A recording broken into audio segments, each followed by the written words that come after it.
Hello दोस्तों, आज हम आधुनिक भारत का जो चैप्टर 5 है उसके बारे में पढ़ेंगे।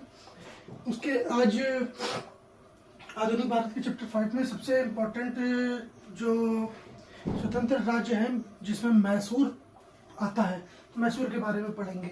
विजयनगर साम्राज्य की समाप्ति के बाद दक्षिण भारत में जो जिन साम्राज्यों का उदय हुआ और नाम मात्र के लिए मुगल साम्राज्य बस एक सत्ता मात्र बनकर रह गया था, उसमें उस उदय में सबसे जो इम्पोर्टेंट था वो मैसूर राज्य था। मैसूर राज्य डायरेक्ट हैदर अली के अधीन नहीं आया था। सबसे पहले दो जो मंत्री थे, कृष्णराज और नंजराज। नंजराज और कृष्णराज, नंजराज और देवराज ने चिक्का कृष्णराज को अपने एक कठपुतली शासक के रूप में मैसूर की गद्दी पर बैठाया और सारी सत्ता अपने हाथों में ले ली। यही नंजराज और देवराज के अधीन हैदर अली एक मात्र सैनिक के रूप में इनरोल हुआ या इंटर हुआ सेना में और अपनी खूबियों के दम पर धीरे धीरे आगे बढ़ता गया। हैदर अली का जन्म 1721 ईस्वी में हुआ था और धीरे धीरे ये सेना में ऊंचे पद तक पहुंचते पहुंचते 1761 में इसने नंजराज और देवराज को सत्ता से बाहर कर दिया और मैसूर की जो सत्ता थी उस पर कायम हो गया। अब मैसूर इतना इम्पोर्टेंट क्यों हो जाता है? कभी पहले मैसूर विजयनगर राज्य का भाग था, लेकिन फिर जब मैसूर का उदय हुआ तो मैसूर 18वीं सदी में अंग्रेजों के सामने एक महान शक्ति या एक महान खतरे के रूप में बढ़कर आया, क्योंकि मैसूर के जो दोनों शासक थे, एक हैदर अली और एक टीपू सुल्तान, दोनों ही अपने समय से आगे बढ़कर सोच रखते थे। इन्होंने माना कि किसी भी राज्य की जो शक्ति होती है वो होती है उसकी सैनिक शक्ति और आर्थिक शक्ति। हैदर अली का मानना था कि अगर सैनिक अनुशासित होंगे, पढ़े लिखे होंगे और भौगोलिक परिस्थितियों के अनुसार अपने आप को ढालने में कायम होंगे तो वो अच्छे से जो थ्रेट एनालिसिस कर पाएंगे। थ्रेट एनालिसिस मतलब खतरे का सामना, खतरे को परखना और उसके आधार पर युद्ध करना। इसलिए मैसूर का जो साम्राज्य है वो ज़्यादा इम्पोर्टेंट हो जाता है। तो मैसूर में आप सभी जैसे जानते हैं कि हैदर अली धीरे धीरे अपनी शक्ति को बढ़ाता जा रहा था और उस समय अंग्रेजों ने लगभग भारत में अपने पैर पसारना स्टार्ट कर दिया था। मराठों से युद्ध हो ही रहे थे, मराठों की शक्ति धीरे धीरे कम हो रही थी, लेकिन फिर भी मराठे अपनी शक्ति की चरम पर ही थे। उस समय मराठों में माधवराव और नाना फडणवीस जैसे अच्छे और योग्य सेनापति या पेशवाओं का दौर चल रहा था, जिसके कारण मराठे अंग्रेजों के लिए एक खतरे की तरह थे। तो अंग्रेजों ने क्या किया कि मैसूर को दबाने के लिए अब दक्षिण में उनको अपने पैर पसारने हैं, तो दक्षिण में पैर पसारने के लिए सबसे पहले उनको हैदर अली को कुचलना है। हैदर अली सभी तरह की कूटनीतियों में निपुण था। उसको पता था कि धीरे धीरे अंग्रेज उस पर भी उसकी शक्ति पर भी काबू पाने की कोशिश करेंगे। तो उसने क्या किया, हैदर अली ने, कि मराठों और निजाम से संधि कर ली। तो जब अंग्रेजों ने 1761 में हैदर अली पर अटैक किया तो मराठों ने उसकी सहायता करी और उसकी तरफ से युद्ध लड़ा। तो 1761 में हैदर अली ने सत्ता पर कब्जा किया था। और जब पहले फर्स्ट एंग्लो मैसूर वॉर के समय जब अंग्रेजों ने हैदर अली पर अटैक किया तो हैदर अली ने लगातार अंग्रेजों को पछाड़ा और अलग अलग जगह जाकर पराजित किया, कंटिन्यूअस पराजित करता चला गया। अंग्रेजों को समझ में आ गया कि वो हैदर अली से जीत नहीं पाएंगे, तो उन्होंने हैदर अली से संधि का प्रस्ताव रखा। बोला कि हम यथास्थिति बनाए रखते हैं और पहले वाली स्थिति में आ जाते हैं। जो राज्य, जो क्षेत्र आपके पास थे वो आपके पास रहेंगे और जो हमारे पास थे वो हमारे पास रहेंगे। ट्रीटी, संधि का क्या मतलब होता है? संधि कोई परमानेंट सोल्यूशन नहीं होता है। संधि का मतलब होता है दो मिलिट्रीज के बीच में एक समझौता बना लेना कि आपकी जो स्थिति थी वो रहेगी और हमारी जो स्थिति थी वो हमारी रहेगी। वॉर इंडेमनिटी क्या होता है? जब विजेता पक्ष पराजित होने वाले पक्ष से वॉर करने के लिए कुछ पैसा लेता है कि आप हार गए हैं, इस वॉर की जिम्मेदारी आपकी रहेगी और आपको हमको इतना पैसा देना पड़ेगा। अब अंग्रेज बौखलाए हुए थे क्योंकि वो हैदर अली से हार चुके थे, तो अंग्रेजों को जीतना था, तो सबसे पहले दक्षिण की जो संधि थी वो तोड़ना बहुत जरूरी था। तो अंग्रेजों ने क्या किया कि मराठों को और निजाम को, हैदराबाद को हैदर अली से अलग कर दिया। हैदर अली से अलग करने के कारण हैदर अली की शक्ति में थोड़ी कमी आई क्योंकि मराठे भी बहुत ताकतवर थे। अब मराठों की सबसे बड़ी गलती ये थी, और सबसे बड़ी गलती हिंदुस्तान में यही हुई है, हमेशा एक राजा का इस्तेमाल, एक शक्तिशाली योद्धा का इस्तेमाल दूसरे शक्तिशाली योद्धा के विनाश के लिए किया गया। जब मैसूर को तोड़ा गया तो मराठे शांत थे, हैदराबाद शांत था।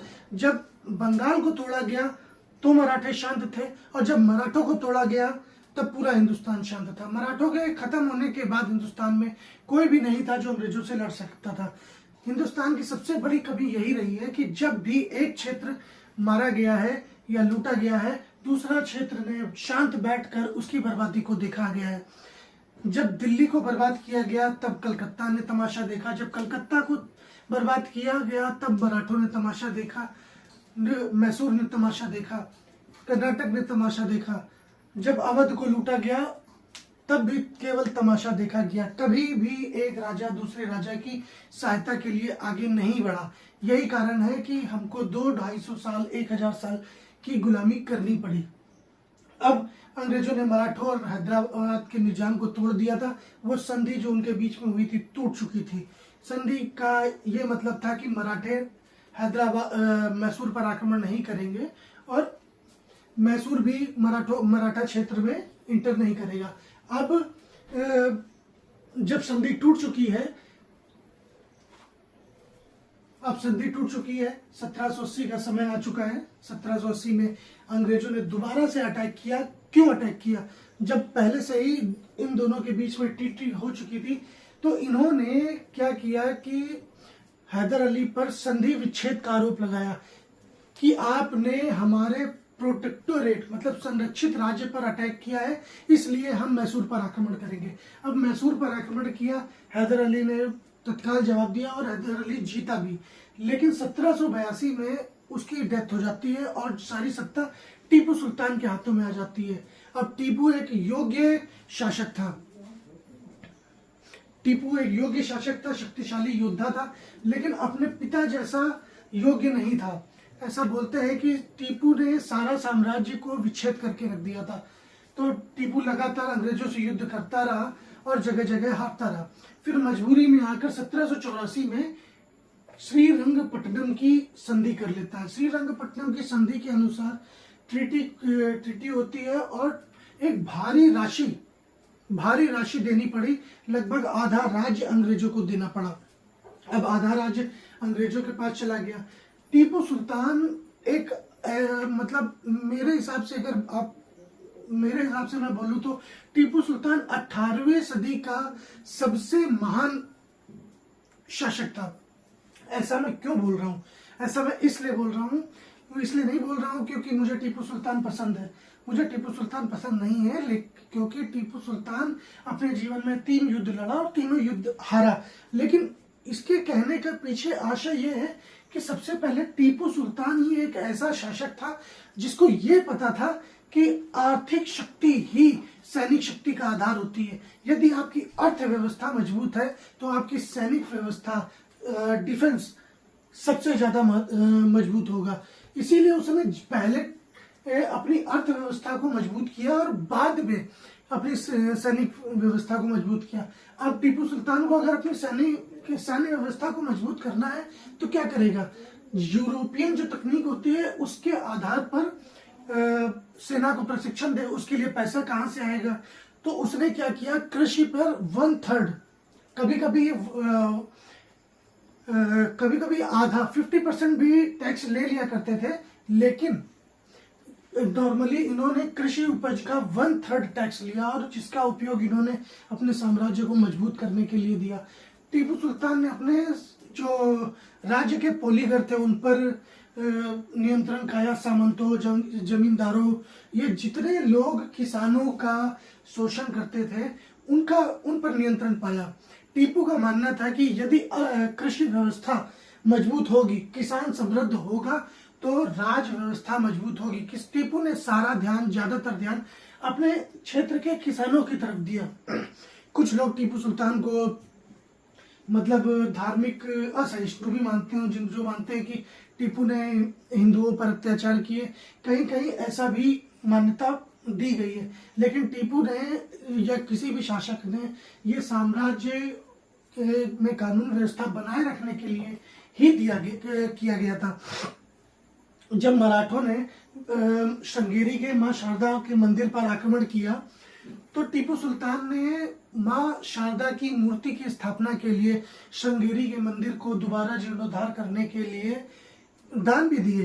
टीपू सुल्तान ने अपने जो सिक्के चलाए उसमें एक तरफ कलमा तो दूसरी तरफ हिंदू देवी देवताओं की तस्वीरें भी छपवाई, तो जिससे पता चलता है कि टीपू एक धर्मांध व्यक्ति नहीं था। टीपू सुल्तान को अपनी जो साम्राज्य व्यवस्था को मजबूत करने के लिए किसी की मदद की जरूरत थी, और उसे पता था कि हिंदुस्तान में अगर आपको अंग्रेजों से टक्कर लेनी है तो आप अकेले केवल नहीं लड़ सकते, क्योंकि आपके पास इतने रिसोर्सेज नहीं है। तो टीपू सुल्तान ने रिसोर्सेज जुगाड़ करने की या इकट्ठा करने की कोशिश की।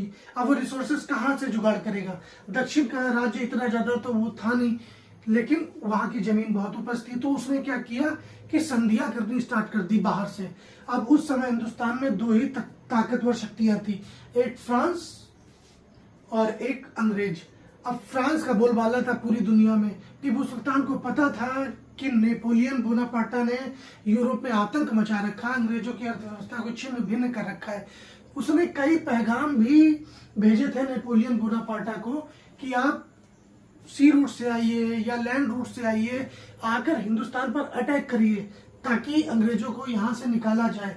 उसने फ्रांसीसियो, जैसा कि उसके समय में फ्रांस में जैकोबिन्स क्लब का बोलबाला था, तो उसने अपने राज्य में भी जैकोबिन्स क्लब खुलवाए, रेगुलर उसकी मीटिंग्स अटेंड करता था और अपने आप को टीपू सुल्तान की जगह नागरिक टीपू कहता था। अब आप सोचिए 18वीं सदी का एक समय जिसमें एक सुल्तान अपने आप को नागरिक कहलवाने में फक्र महसूस कर रहा है, तो मतलब क्या क्या सोच होगी, क्या विचार होगा ऐसे बंदे का, ऐसे शासक का, जो अपने आप को नागरिक कहलवाने में। आज क्या है, आज भी आप देख लीजिए, किसी को आम नागरिक या नागरिक कह दो तो वो इतना ज्यादा प्राउड फील नहीं होता। तो क्या हुआ, नागरिक ही तो है भाई साहब, हम राजशाही है, मैं IAS अफसर हूँ, मैं विधायक हूँ, चचा विधायक है, हम सांसद हैं, गोली मार देंगे, चचा को जानते हो ना। लेकिन वो एक ऐसा सुल्तान था जिसने अपने आप को नागरिक कहलवाया, उसने स्वतंत्रता का वृक्ष भी लगवाया। अब उसको पता था कि कैसे भी करके जैसे अर्थव्यवस्था को मजबूत करना है। ट्रेडिंग को उसने प्रमोट किया। व्यापार को जितना भी ज्यादा कोई राजा अगर प्रमोट करता है, कोई साम्राज्य प्रमोट करता है, वो उतना ही ज्यादा मजबूत होता जाता है। तो उसने क्या किया कि अपने राज्य में 2 नए पोर्ट सी रूट्स बनवाए। सी रूट्स बनवाने के कारण ताकि उसकी अर्थव्यवस्था मजबूत। तो हम टीपू सुल्तान पर इसके आगे कल चलेंगे।